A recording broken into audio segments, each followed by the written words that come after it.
এবার হচ্ছে গিয়ে আত্মার খাওয়া। সবাই তো আত্মার খাওয়া সম্পর্কে আমরা সবাই বুঝেছি, একই কথা বারবার বলে সময় নষ্ট করে না।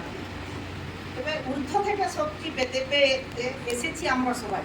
তাহলে ঐশ্বরিক যে শক্তি, সেটা কি স্বর্গ থেকে আসে না নিচে আছে? ঈশ্বর উপরেই আছে, স্বর্গে আছে। সেই শক্তি ঊর্ধ্ব থেকে শক্তি পেতে মিলেছি এটা সবাই। সেই শক্তিটা কি না, বললা দাও তোমরা পিতার বচনে, পিতা গুরু এসেছে আর আমাদের স্মরণ। তাহলে পিতা গুরুকে যদি স্মরণ করতে হয়, তার স্মরণটা আমরা কিসে দেবো না, ভজন সাক্ষী বচন হিতে মালা গেঁথেছে। তাহলে এই ভজন সাক্ষী আর বচন এইগুলো দিয়ে তো আমরা ঈশ্বরকে স্মরণ করতে আসছি নাকি? প্রথমে তো ভজন, তারপরে সাক্ষী, তারপরে বচন।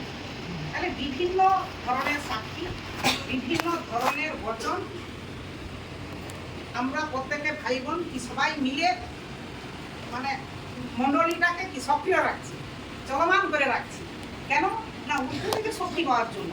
সবাই আমরা ঈশ্বরকে স্মরণ করার জন্য আজ এই মণ্ডলীর মধ্যে আমাদের উপস্থিত। তবে সেই মণ্ডলীকে যেন আমরা যখন আসি সবাই যেন কি খুব আনন্দ সহকারে সেই মণ্ডলীর মধ্যে যেন প্রবেশ করি।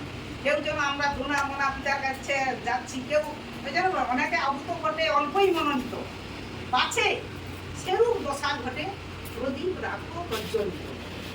তারপরে অনেকে আহত, অনেকে আসছে অনেক রকম কথা ভেবেই আসছে, কিন্তু পরমেশ্বর পিতার কাছে মনোনীত লোক আছে গুটি করে। যেমন আমার বাড়িতে পরমেশ্বর পিতা আমাকে মনোনীত করছে, কিন্তু তাড়নাকারী কেউ নেই। বাপ বেটা দুজন আছে, কেউ কিন্তু তাড়নাকারী নয়। ছেলে আজকে বলছে আজকে গাড়ি আসবো, এই গাড়ি আজকে আমার পৌঁছাবি চল। বলে কি তোমার সেই গুরু ভাইয়ের জন্য আম নিয়ে যাবো, তোমার ধন্যবাদ। আরে গুরু ভাইয়ের নামটা ওর পক্ষে কি করে আইলো? বলে তোমার একবার নয় দুবার বলছে। আমি জানি না, আমি যদি ধরছে বড় আমটা পাকিনি, আর সে বড় আম এখন পাকতে অনেক দেরি আছে, তুমি এখন আর ছোট আমগুলো তোমার গুরু ভাইকে আগে দিয়ে আসো। তাহলে পরমেশ্বর পিতা গুরু ভাই ও না বললে কিন্তু আমি আজকে আনতে নিয়ে আছি।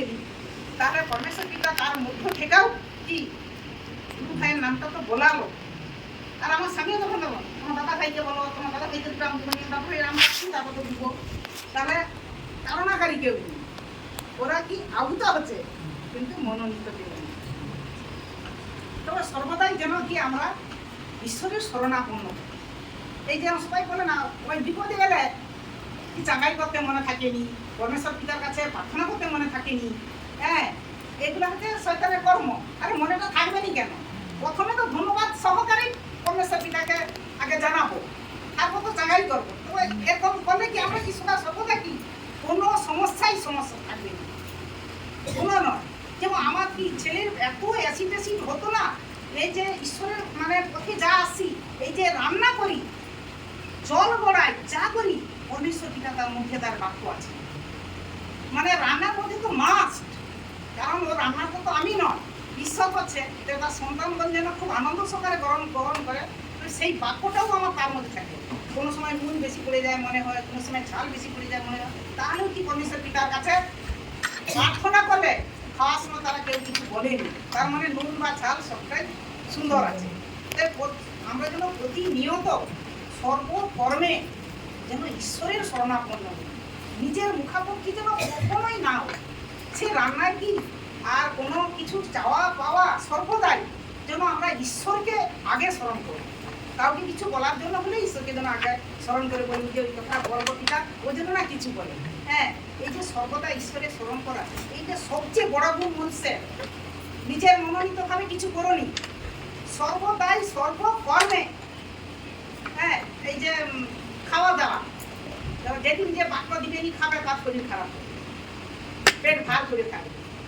ওরকম আমার অনেক সময় হয়, যেদিন হয়তো এরকম মানে খেয়ে ফেলছি, তারপর মনে আছে পেটটা হয়তো ভার করছে, খিদা লাগেনি।